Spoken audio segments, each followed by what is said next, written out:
नमस्ते, मैं हूं प्रियंका संभव। आप देख रहे हैं मनी 9। देश में आधार कार्ड की शुरुआत को 10 साल पूरे हो गए हैं और इस मौके पर सरकार नई पहल करने जा रही है।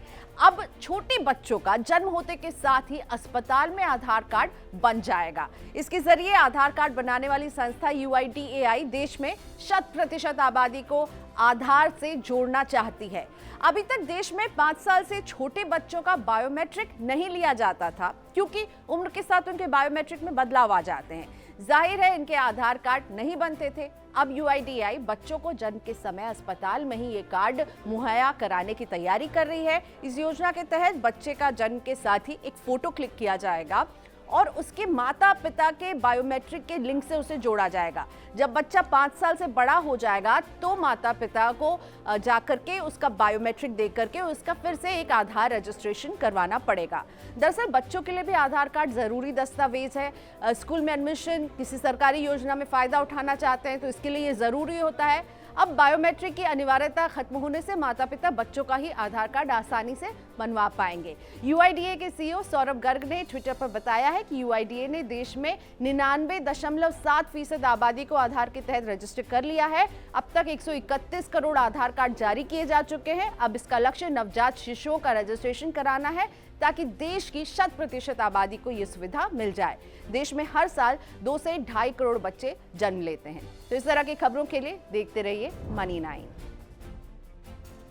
नमस्ते, मैं हूं प्रियंका संभव और ये खबर है उनके लिए जो परमानेंट वर्क फ्रॉम होम चुनना चाहते हैं। कोरोना ने हम सभी को वर्क फ्रॉम होम से इंट्रोड्यूस करवाया, लेकिन वो एम्प्लॉयज जो अब स्थायी तौर पर अपने घर से ही काम करना चाहते हैं उनके लिए ये खबर जरूरी है। सरकार का श्रम मंत्रालय इस प्रस्ताव पर काम कर रहा है कि जो employees permanently work from home करना चाहते हैं उनकी कंपनियां उनका HRA रोल बैक कर सकती है। यानी HRA जो हाउस रेंट अलाउंस उन्हें मिलता है, जो कि आपको टैक्स बचाने में भी मदद करता है, ये रोल बैक कर दिया जाएगा और इसके एवज में कंपनियां दूसरे खर्चों की भरपाई कर सकती है, जैसे कि वाईफाई का खर्चा हो गया, वर्क स्टेशन का खर्चा हो गया, बिजली का खर्चा दे सकती है। लेकिन वाईफाई, वर्क स्टेशन और बिजली का खर्चा उतना बड़ा नहीं होगा जितना बड़ा आपको HRA मिलता था। HRA आपके बेसिक का 40 से 50% इस बात पर निर्भर करता था आप किस शहर में रहते, उस हिसाब से मिलता था। तो यानी आपके टैक्स छूट पर असर पड़ सकता है, HRA हटा दिया जा सकता है और आपको दूसरे खर्चों पर जो है उसके बिल्स आप प्रोड्यूस करेंगे और आपको कंपनी वहां पर छूट देगी। तो निजी कंपनियां इस नियम को लागू कर सकती हैं। सोच यही है कि लोग अपने घरों में जाकर, अपने होम टाउन में जाकर काम कर रहे हैं तो वो रेंट पर नहीं रह रहे, इसीलिए HRA के रोल बैक पर विचार चल रहा है। कच्चा तेल तो सस्ता हो रहा है, फिर पेट्रोल डीजल की कीमतों क्यों नहीं सस्ती हो रही? ये गुत्थी किसी के भी समझ नहीं आ रही है। चलिए हम आपके लिए गुत्थी सुलझा देते हैं। देखिए 4 नवंबर यानी कि पिछले करीब 1.5 महीने से पेट्रोल डीजल की कीमतों में कोई बदलाव नहीं हुआ है। 3 नवंबर को सरकार ने पेट्रोल डीजल पर एक्साइज ड्यूटी में कटौती करी थी। उसी समय पेट्रोल डीजल की कीमतों में कमी हुई थी। उसके बाद से आप देखिए लगातार कीमतों में स्थिरता देखने को मिल रही है। जबकि क्रूड के दाम अगर आप देखें वहां से अब तक करीब $10 के आसपास ही गिरावट दिखा चुके हैं। इसके साथ साथ आप देखें तो एथनॉल पर जो GST रेट थी वो भी 18% से घटाकर 5% कर दिया गया है। लेकिन उसके बावजूद भी ये जो तेल मार्केटिंग कंपनियां हैं जो पेट्रोल डीजल की कीमतें निर्धारित करती हैं वो टस से मस होने को तैयार नहीं है। आप दिल्ली में ही देखिए जो कीमतें 2 दिसंबर को पेट्रोल की 95 रुपये के आसपास की थी, उन्हीं लेवल्स पे ही हैं। 86-87 रुपये के आसपास डीजल था। डीजल की कीमतों में भी कोई बदलाव नहीं देखने को मिला है। तो अब ये कारण क्या है इसका? तेल मार्केटिंग कंपनियों की अगर हम सुने तो वो ज़्यादा करके रुपए की जो कमजोरी है उसका हवाला देती हैं। अगर हम डॉलर के मुकाबले रुपए की चाल देखें भी तो 10 नवंबर से अब तक करीब 2.5% के आसपास ही कमजोरी रुपए में हुई है।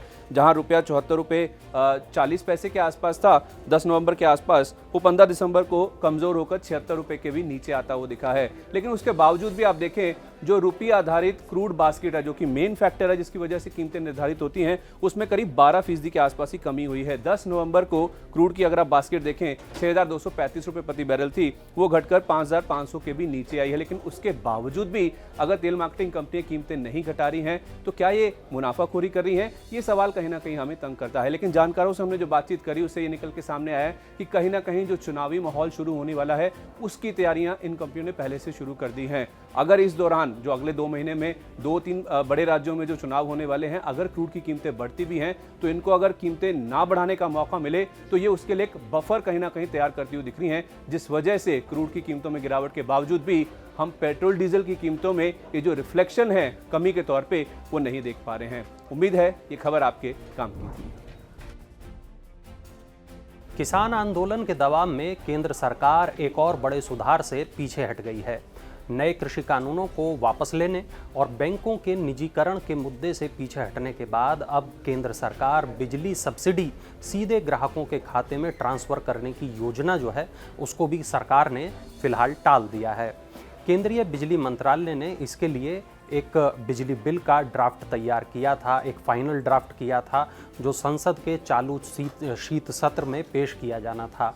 और ये जो ड्राफ्ट था इसमें बिजली कंपनियों को सब्सिडी देने की बजाय सीधे ग्राहकों के खाते में जो सब्सिडी है उसको ट्रांसफ़र करने की योजना बनाई थी, उसका प्रावधान किया था। जैसे रसोई गैस यानी कि जो एलपीजी है उसके ग्राहकों को सब्सिडी दी जाती है, उसी तरीके से बिजली की जो सब्सिडी थी सीधे ग्राहकों के खाते में दी जानी थी। जो बिजली के जितने भी ग्राहक हैं उनके खाते में सीधे ये सब्सिडी दी जानी थी। लेकिन किसानों का एक बहुत बड़ा वर्ग इस बिल का भारी विरोध कर रहा था। इस वजह से सरकार जो इस बिल को आगे बढ़ाने से वो पीछे हट गई है। दरअसल राष्ट्रीय स्तर पर जो बिजली की औसत कीमत है वो 6 रुपये प्रति यूनिट है, लेकिन इस कीमत पर घरेलू जो ग्राहक हैं उनको 27% और कृषि के लिए जो ग्राहक हैं उनको 87% सब्सिडी सरकार की तरफ से दी जाती है। और इस सब्सिडी का एक जो वज़न है, जो भार है, वो कमर्शियल और इंडस्ट्रियल उपभोक्ता उठा रहे हैं। कमर्शियल उपभोक्ताओं को लागत से 52% और इंडस्ट्रियल जो उपभोक्ता हैं उनको 23% माफ़ कीजिएगा ज़्यादा भुगतान करना पड़ रहा है।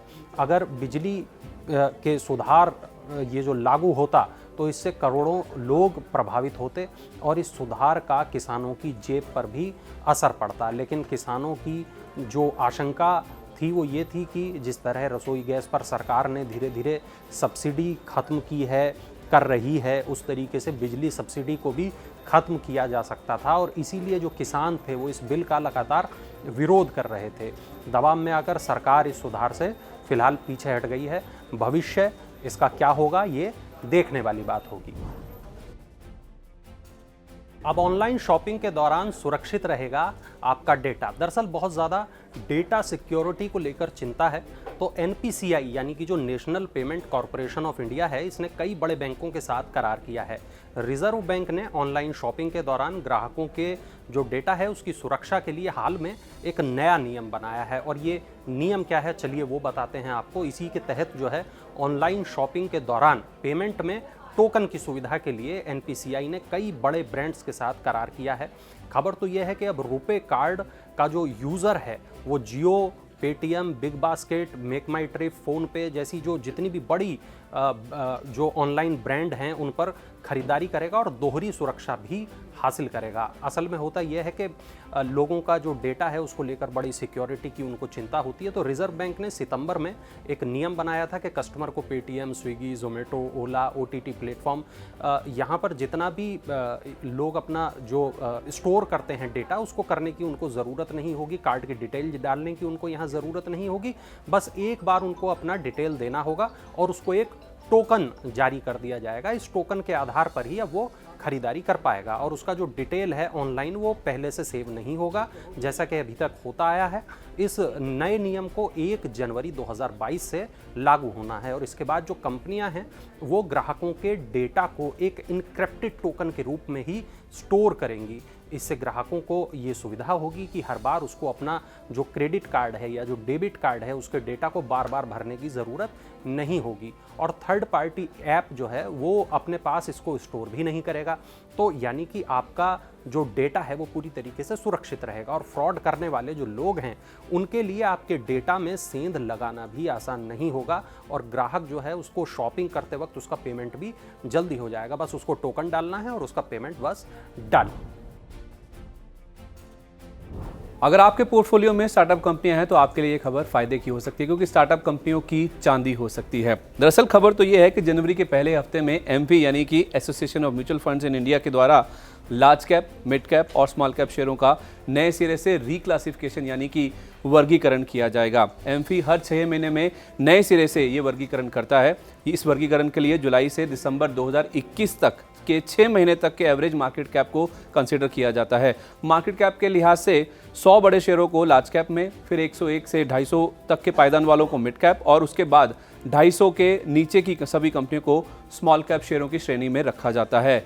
आईसीआईसीआई सिक्योरिटीज ने एक रिपोर्ट जारी करी जिसमें उनका कहना है कि जो हाल ही में लिस्टेड स्टार्टअप कंपनियां जिसमें जोमेटो, नायका, पॉलिसी बाजार और पेटीएम, इनकी इससे कहीं ना कहीं चांदी हो सकती है। वो दरअसल इसलिए क्योंकि ये कंपनियां मार्केट कैप के लिहाज से 100 बड़ी कंपनियां बन चुकी हैं, यानी कि पक्के तौर पर इन्हें लार्ज कैप का दर्जा मिल सकता है। इसके अलावा Mindtree, SRF, IRCTC, Tata power, emphasis, Godrej properties को भी मिड कैप की जगह लार्ज कैप की श्रेणी में रखा जा सकता है।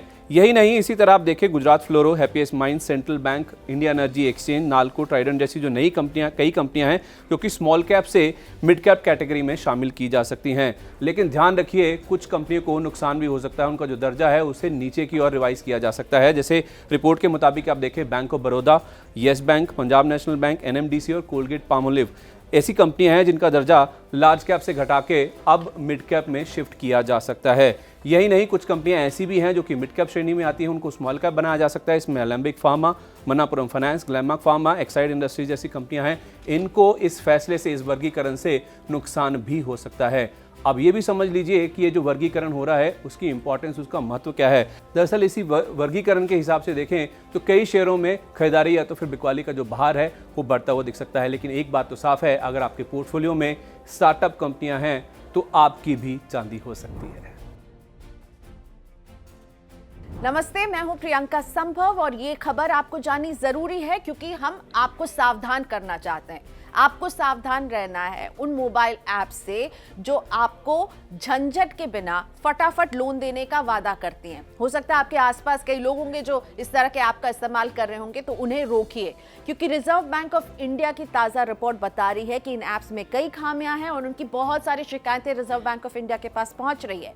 आरबीआई ने बताया है अपनी रिपोर्ट में कि मार्च 2021 तक केवल 15 महीने में उनके पास इस तरह के लोन देने वाले ऐप्स के 2562 शिकायतें पहुंची हैं और सबसे ज्यादा शिकायतें महाराष्ट्र से आई हैं और इसके बाद नंबर आता है कर्नाटक, दिल्ली और हरियाणा का, जहां लोग इनसे परेशान हैं। रिपोर्ट में कहा गया है कि इस तरह की अभी देश में करीब 1100 ऐप्स हैं और इन 1100 में से 600 ऐप्स जो हैं वो गैर कानूनी हैं। ये ऐप्स क्या करती हैं? आपको सस्ते लोन का वादा देती हैं और आपकी पर्सनल इंफॉर्मेशन भी आपसे सारी लेती हैं और इन पर्सनल इंफॉर्मेशन का वो गलत इस्तेमाल भी कर सकती हैं। तो इस तरह के फटाफट और तुरंत मिलने वाले लोन देने वाले ऐप से आपको सावधान रहना है। आपकी जानकारी का गलत इस्तेमाल हो सकता है और बाद में इस लोन की वसूली के लिए कई हथकंडे अपनाए जाते हैं। तो रिजर्व बैंक ऑफ इंडिया भी यही कह रहा है कि इनसे सावधान रहिए और इस तरह की खबरों के लिए देखते रहिए मनी 9। बैंक में काम करने वाले शर्मा जी को त्योहारी सीजन बीत जाने के बाद भी फुर्सत नहीं है, क्योंकि उनके बैंक में अभी भी लोन लेने वालों की जो लाइनें हैं वो लगी हुई हैं। अक्सर दिवाली के बाद होता यूं है कि बैंक में जो रिटेल लोन है, यानी घर और कार के लिए जो कर्ज लिया जाता है, उसमें कमी आ जाती है, लेकिन इस बार ऐसा नहीं हुआ है। और खबर तो ये भी है कि जो बैंकों की ब्याज दर है वो 1 दशक के सबसे निचले स्तर पर है, जिसका जो फ़ायदा है वो ग्राहक ज़्यादा से ज़्यादा उठाना चाहते हैं। एक डर उनको ये भी है कि नए साल से जो बैंक हैं वो ब्याज दरों को बढ़ा सकते हैं, इसलिए भी जो लोग हैं वो सस्ते लोन का फ़ायदा फ़िलहाल उठा रहे हैं। सरकारी और निजी दोनों बैंकों का ये कहना है कि त्योहारी सीज़न बीत जाने के बाद भी रिटेल लोन की जो डिमांड है वो ऊंची बनी हुई है, क्योंकि जो ग्राहक हैं वो घर के लिए, कार के लिए, अन्य चीज़ों के लिए इनको खरीदने के लिए कम ब्याज दर का भरपूर लाभ उठा रहे हैं। आरबीआई ने ये कहा है कि 22 अक्टूबर तक जो बकाया रिटेल लोन है ये करीब 29,55,000 करोड़ रुपए था, जो 1 साल पहले की तुलना में करीब 12% ज़्यादा है। और बैंक ग्राहकों का जो लोन एप्लीकेशन है वो भी कम नहीं हो रही है, उसमें भी लगातार बढ़ोतरी हो रही है। बैंकों को ये उम्मीद है कि जो ट्रेंड है ये सारे के सारे रिटेल सेगमेंट में आगे भी ऐसा ही बना रहेगा। तो लगातार जो लोग हैं वो लोन लेने के लिए बैंक पहुंच रहे हैं, लाइनें लगी हुई हैं, लगातार एप्लीकेशन आ रही हैं और कारपोरेट जो लोन है उसकी डिमांड में तेज़ी ना आने के कारण बैंक जो अपनी ग्रोथ है उसको बनाए रखने के लिए पूरी तरीके से इस रिटेल लोन पर निर्भर हो गए हैं और इसलिए ग्राहकों को आकर्षित करने के लिए भी वो त्योहारों के बाद भी लगातार खास तरीके के ऑफर लोन के लिए वो उनकी पेशकश कर रहे हैं। बैंकों को ये भी भरोसा है कि जो रिटेल लोन की जो डिमांड है उसमें फ़िलहाल कोई कमी नहीं आने वाली है, बल्कि इसमें लगातार बढ़ोतरी होगी, इसमें तेज़ी आएगी, क्योंकि लोगों को ब्याज दरें बढ़ने का जो डर है वो सता रहा है।